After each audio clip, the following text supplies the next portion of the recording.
Hello friends, स्वागत है आप सभी का हमारे इस यूट्यूब चैनल पर। आज की वीडियो में हम लोग पढ़ेंगे गणित गणित के तीसरे पार्ट जो कि आव्यूह के बारे में है। आव्यूह के बारे में पढ़ेंगे।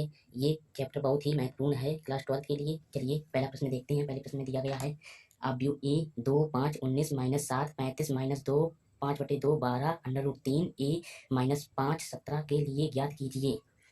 चलिए लिख देते हैं हम लोग।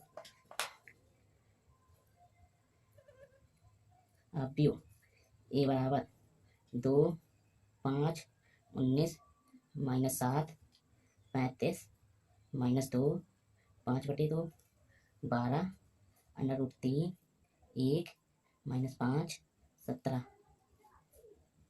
पहले प्रश्न में पूछा गया है कि आव्यूह की कोटि होगी। जैसा कि आप लोग जानते हैं कि ये जो होते हैं ये पंक्तियों की संख्या होती है और ये जो होते हैं ये स्तंभों की संख्या होती है। तो इसी प्रकार पहले में दिया गया है आव्यूह की कोटि होगी। तो इसमें दी गई है स्तंभों की संख्या 3 है और कोटियों की संख्या 4 है।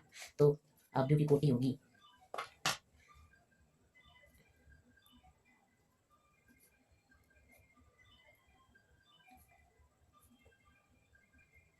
3 × 4। ये स्तंभों की संख्या और ये पंक्तियों की संख्या, तो 3 × 4 हो जाएगी इनकी कोटि।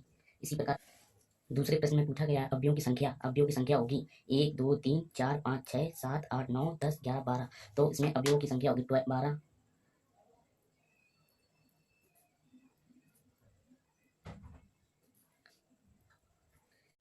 इसी प्रकार तीसरे प्रश्न में दिया गया है अवयव A13 A21 A33 A24 A23।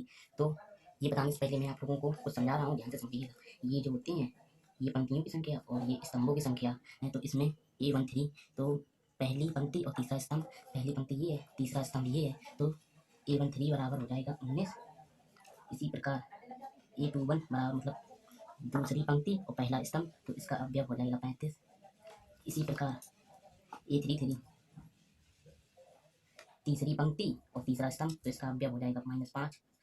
इसी प्रकार A24 तो इसमें दूसरी पंक्ति और चौथा स्तंभ, दूसरी पंक्ति ये है, चौथा स्तंभ ये है, तो इसका अवयव हो जाएगा 12।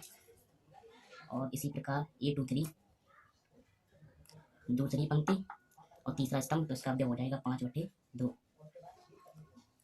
अब प्रश्न नंबर 2 में दिया गया है यदि किसी आव्यूह में 24 अवयव हैं तो उनकी समूह कोटियाँ क्या हैं। यदि उनमें 13 अवयव हों तो कोटियाँ क्या होंगी। तो चलिए हम दूसरा प्रश्न कर रहे हैं, ध्यान से देखिएगा।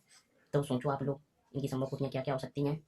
अगर हम एक पंक्ति 24 स्तंभ ले लें तो हमको अवयव 24 प्राप्त होंगे। इसी प्रकार अगर 2 पंक्ति और 12 स्तंभ ले लें तब भी 24 अवयव प्राप्त होंगे। इसी प्रकार अगर 3 पंक्ति और 8 स्तंभ ले लें तो भी 24 अवयव प्राप्त होंगे। इसी प्रकार और 4 पंक्ति 6 स्तंभ ले लें तब भी हमको कुल 24 अवयव प्राप्त होंगे। अब इससे अधिक नहीं हो सकता है तो कॉमा लगाकर इनका उल्टा कर सकते हैं। 24 पंक्ति एक स्तंभ लेकर भी कुल 24 अवयव प्राप्त होंगे। और अगर 12 पंक्ति 2 स्तंभ ले लें तो भी 24 अवयव प्राप्त होंगे। 8 पंक्ति और 3 स्तंभ ले लें तब भी 24 अवयव प्राप्त होंगे। 6 पंक्ति 4 स्तंभ ले लें तब भी हमको कुल 24 अवयव प्राप्त होंगे। बस इनके इतने रूप बन सकते हैं।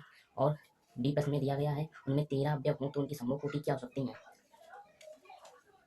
अगर 13 अवयव हों तो उनकी समूह कोटि एक पंक्ति 13 स्तंभ ले लें तो हमको कुल अवयव 13 प्राप्त होंगे। और अगर 13 पंक्ति एक स्तंभ ले लें तो हमको कुल 13 अवयव प्राप्त होंगे। तो इनकी 2 ही समूह कोटियाँ होंगी। धन्यवाद। समझ में अगर आया हो आप लोगों को। तीसरा प्रश्न इसी प्रकार से है, आप लोग करने का प्रयास कीजिए। अगर आपको समझ में ना आए तो कमेंट में ज़रूर बताइएगा। धन्यवाद।